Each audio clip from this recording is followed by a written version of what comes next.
Abu Dhabi Dude! Hi there, this is Abu Dhabi Dude! Welcome back. Now, if you have watched my recent video, you'll have seen the S21B, the software update came out. Now, after that, I started having a bit of a problem in that my consumption went through the roof. I mean, like, really shot through the roof. I'll go through some figures with you in a minute, but I need to kind of explain things first before people start hating on the I-Pace, because the figures are quite high in general anyway. Let me explain though. Every day I drive to work, well, that's a lie, about 18 days a month I drive to work. It's a 7-mile trip, so 7 miles there, 7 miles home again. I obviously know that drive really well, and I know the consumption I get really well.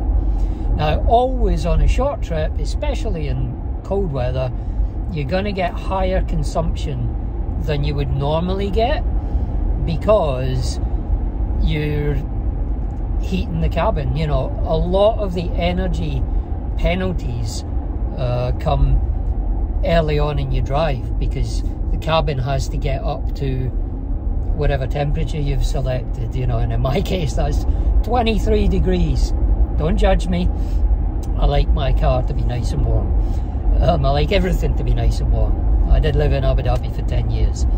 Anyway, yeah, so you pay a penalty price in that first bit of the journey just by using all that extra energy. Your battery will also be colder in general at the start of the journey, so that it gives you an energy penalty as well. So all in all, the first bit of any journey has a higher energy drain than later on in the journey. So for a 7-mile commute, you're always going to have higher consumption figures than you will in general. So the figures that you get, the figures I'm going to talk about now, are representative of my 7-mile journey in winter. Okay, now last summer I was getting 300 watt hours per mile. I remember tweeting about it because I was so impressed with it. But you know, in winter obviously it's generally higher anyway, but on a short journey it's going to be even higher again. So I know this drive really well, and I know my consumption figures, and in winter I generally get round about 400 watt hours per mile, sometimes a little bit more, sometimes a little bit less. But I noticed, and it took me a while to tie it in to being S21B related, but I noticed that my energy draw shot through the roof. I'll flick up a few of my journeys. Now this is my commute, but I'll flick them up for you now on the screen. And they range, I mean, they were all over 500 watt hours per mile, but it was like 500 watt hours per mile, 532 watt hours per mile. And the worst one I saw, I think, was 614 watt hours per mile. Now, as I say, I know this journey really well. I've done it day in, day out since I had the car. So I know that that's an abnormal number. I say, if I see more than 450, even in the worst of weather, that raises alarm bells for me. So I was quite concerned, and at first I thought it was a calculation thing. At first I thought maybe the car is including your preconditioning time. You know, maybe if you precondition the car, it actually starts the calculation from that point. This was me guessing. So, you know, therefore all the energy drain from that initial preheating of the cabin is being included in the calculation once you start driving. You know, I was just trying to work out how it could be doing it. I was trying to avoid the possibility that it might be a problem with my battery pack. Spoiler alert, there was not a problem with my battery pack. But that was, you know, that was kind of what was in the back of my mind as a possibility. You know, so I had to rule that out. Anyway, I did a journey then where I didn't precondition the cabin, and it was worse, way worse in fact. I will flick the number up for you now. I actually stopped after a mile to take a screenshot of this, but after, I think it was 1.2 miles, my energy consumption had been 905 watt hours per mile. I have never seen a number like that, ever. So I knew there was something wrong. And then I started discussing it with Gary. Gary, as fans of my channel will be aware, is iPace owner. He runs the iPace owner channel on YouTube. I'll put a link to his channel in the show notes down below for you. But Em and I are friends outside of our joint show that we do, our EV drivers show. It used to be the iPace drivers show, but it's now the EV drivers show. So I asked him if he was experiencing this, and he wasn't, but he had not yet upgraded to S21B. But he did upgrade to S21B. After I spoke to him about it, he upgraded his car, and this wasn't happening to him. Then I had a thought.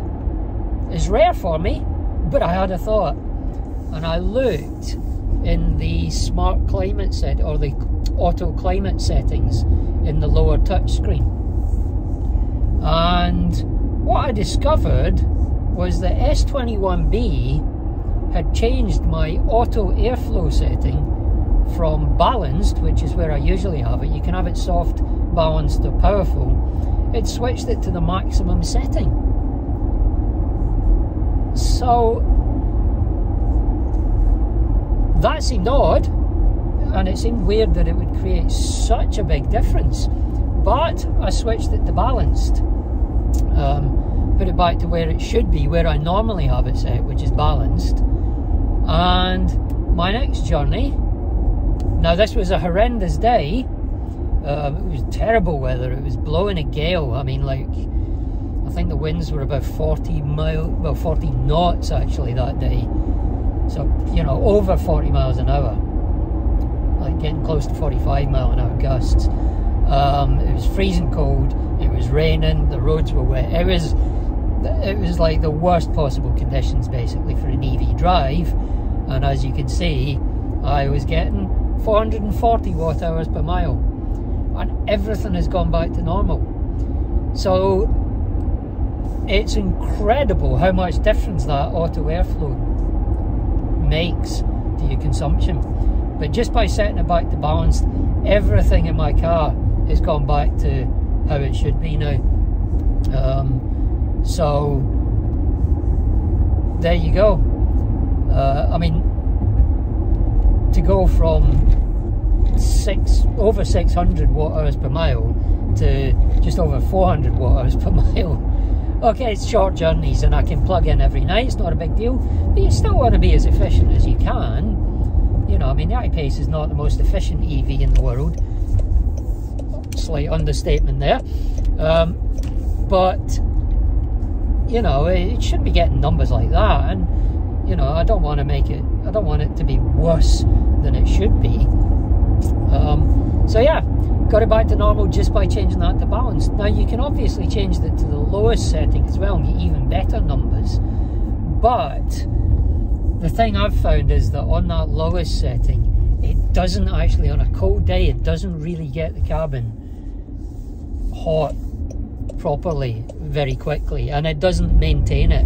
You also get issues sometimes with misting up and things like that, whereas balanced, everything stays nice and clear. I stay nice and toasty warm, or nice and cool in the summer,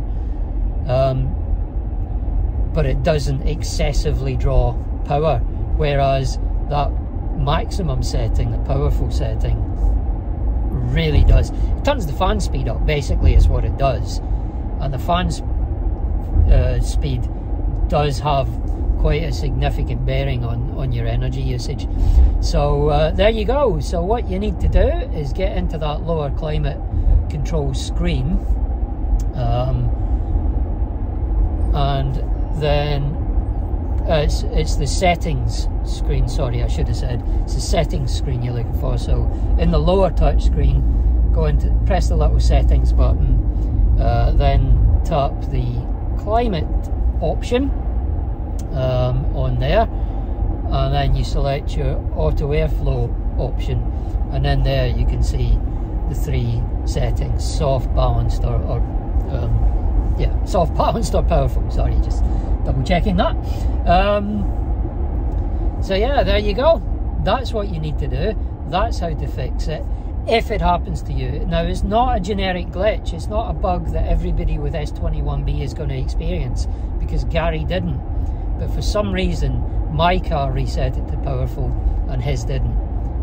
So if you discover your energy usage going up after a software update, have a look at that. That's a quick and easy thing to look at, and for me that was where the problem lay, and it's fixed it. So let me know if you've had S21B and had this glitch, and if you had this glitch, let me know if that fixed it. Anyway, good luck with it. Hopefully you won't get the glitch at all, but if you do, it's an easy fix and you can get everything back to normal again. So I guess that's it for now. If you've liked the video, don't forget to give us a thumbs up. That does help the channel a lot. And if you're enjoying my content, then please do subscribe. That also helps the channel a lot. And if you've got any comments at all, either on this specific video or just general comments, then feel free to leave them in the comments section down below. If you do want to subscribe, you can do that right now by clicking on my ugly little face over there. And don't forget to check out some of my other videos like this one up here. Until next time then, this is Abu Dhabi Dude saying so long, take care, see you soon. Bye. Abu Dhabi Dude.